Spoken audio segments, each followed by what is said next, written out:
Southeast Asia. Where is that? It's the region that's south of China and east of India. What's their history? Let's start with the 7th century. In 600 CE, Islam arrived in the region and it spread rapidly. Islam played a major role in the lives and governments of Southeast Asia and has continued to do so to this day. Now we are going to jump 1,000 years forward to 1602, when the Dutch established the Dutch East India Company. This was a major event as it marked the increasing colonialism and establishment of the Netherlands as the dominant power in the region. Colonialism was further intensified by the French in 1859 when they captured Saigon. This paved the way for their expansion and conquest in the region. Our last major event would have to be the creation of ASEAN in 1967. This was a major step towards regional unity and cooperation. Throughout this long stretch of time, the region has continued to participate heavily in maritime trade. Due to the advantageous positioning of these countries, they were able to control a lot of the trade in the Indian Ocean. From the ancient Srivijaya to the European colonists, maritime trade has remained a characteristic that has defined Southeast Asia. Another continuity is the influence of China. The culture of Southeast Asia has been deeply influenced by Chinese culture, especially by Confucianism. Many Southeast Asian countries were tributary states under Chinese empires for a long time. This trend has only continued to now as we see China's involvement in the area. Finally, Southeast Asia is an incredibly diverse area with many religions, all of which have played a huge role in politics, culture, and more for centuries. Buddhism, Hinduism, and Islam have remained central in the area. Angkor Wat in Cambodia is a monumental piece of architecture that was built to be a Hindu temple before being converted into a Buddhist one. Some of these effects of religious intermixing, however, have not been positive, as seen by the genocide of the Muslim Rohingya minority in Myanmar. A significant turning point in the region was the Vietnam War in 1955. It increased U.S. interference in the area and grew tensions between the U.S. and other nearby nations such as China. Each of these countries have an important role, but currently Myanmar is a country that affects its neighbors quite a lot. Myanmar is a country that seems to be in constant turmoil and is home to the world's longest continuing civil war. Due to ethnic divisions, tensions in the area are very high, leading to ongoing discrimination and armed conflicts. There are more than a dozen ethnic armed organizations, and the government is ruled by a junta. China is Myanmar's closest diplomatic and trade partner. They wield significant influence over the junta. China has many interests in the country. They want to protect and expand their infrastructure projects, maintain itself as a dominant influence over the junta, and prevent extensive involvement by other nations. ASEAN has done little to involve themselves in the affairs of Myanmar, but the U.S. is pushing ASEAN to increase pressure on the junta. Let's talk about two major issues that will shape the future of Southeast Asia.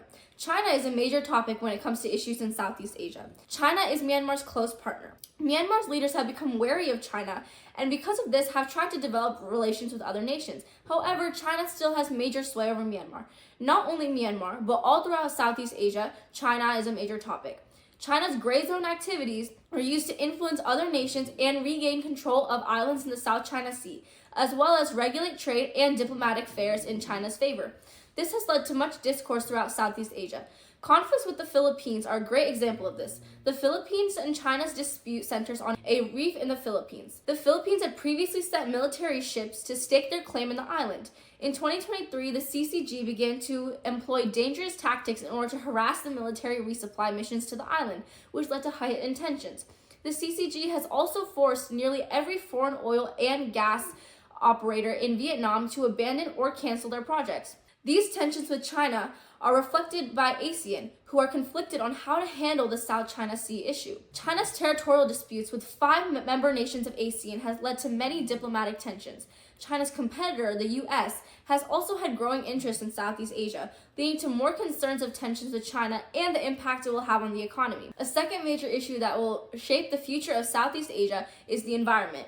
With industry growing, more and more of our climate is getting affected. Mass deforestation is occurring, with over 235,000 square feet was cleared in Southeast Asia. Southeast Asia will lose at least 40% of its biodiversity, and a severe example of the environmental impacts can be seen in the Mekong River. The river runs through Cambodia, Laos, Thailand, and Vietnam. Exploitation of natural resources and mineral deposits threatens the river's ecosystem. This decline in the ecosystem threatens the lives of almost 70 million people whose jobs are dependent on the river. In Indonesia, the situation is pretty bleak too. Out of 13 rivers in Jakarta, only one river is clean enough to be used for potable drinking water, and even that is being put in danger as pollution continues to increase. How about we put some faces to these events? There are many important people in Southeast Asia. Min Aung Hlaing is an important person because he is an army general who rules Myanmar. Since the military held a good amount of power as head of the military, Hlaing was an important individual. He is the commander of the Tatmadaw, Myanmar's brutal military, and was also given power of the Myanmar coup of February 2021.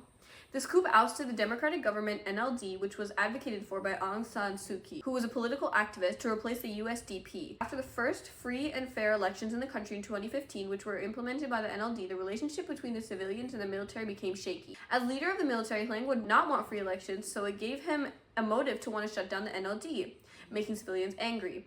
Later on, though, he decided to change his stance on the matter and to retire later to make sure that Myanmar has a smooth transition to the NLD government. Is that the only person who's influential in Southeast Asia? No, actually, there are many more important people in the region. Another impactful person is Sri Mulyani Indrawati, who is a Minister of Finance from Indonesia. She was appointed to be the Minister of Finance in December of 2005. She led reform and effectively created fundamental changes in the Ministry of Finance. And in 2016, President Joko Widodo inaugurated Sri Mulyani Indrawati as the Minister of Finances in his cabinet. Soon after, as a prize for all her hard work, in 2018, she was named the best Minister of Finance in the world at the World Government Summit. All in all, Southeast Asia has some pretty awesome people. What advice do you have for politicians dealing with this diverse region? Well, first, always consider China's impact on Southeast Asia.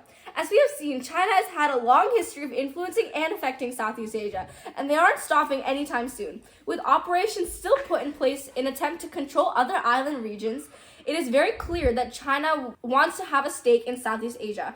And not only is this a problem for the nations, it is a problem for ASEAN, as they are very divided on how to solve this issue. Our next piece of advice is to watch out for Myanmar. Myanmar has an effect of all of Southeast Asia due to its unpredictable nature. After the Rohingya genocide and the coup, many nations have put sanctions on them. This limits their trade capabilities and also has pushed them closer to China, something that other members of ASEAN don't support. Another thing to keep in mind is the America-China rivalry. After the Vietnam War, not only has there been tension between America and Southeast Asia, but also the US and China. Initially, Southeast Asia had depended on China for diplomatic and economic backing, but as they grew wary of China, they have started looking to other nations such as America more. China has done everything in its power to keep America and other democratic nations out of Southeast Asia, but it is getting harder and harder for Southeast Asia to remain neutral in the fight, as they are slowly becoming more and more dependent on America. Next video will be get ready with me to go to Myanmar.